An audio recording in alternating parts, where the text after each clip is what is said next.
Yo, ako si Tonyo, ang pinakapoging tambay sa kanto. May pangarap ako, pero hoy, tamad mode pa rin ako. Tonyo, soda para sa'yo.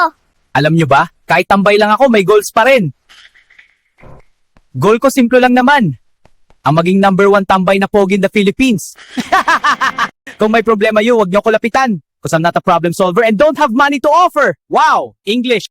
Hi, ako si Tanya, ang magandang dalagang morena. Sa mga lalaki dyan, huwag niyo ko smallin, baka kayo paiyakin.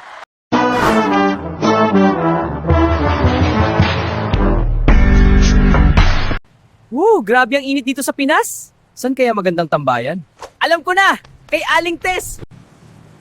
Uy miss, parang gumanda yung kanto ah. Bakit ngayon mo lang ba napansin? Hindi, kasi ngayon ka lang dumaan. Tambay ka ba dito? Hindi ah, naghihintay ako. No ano? Nang taong magpapaganda lalo sa araw ko. Di nga. Miss ako pala si Tonyo, ikaw ano name mo? Tanong mo sa mama ko.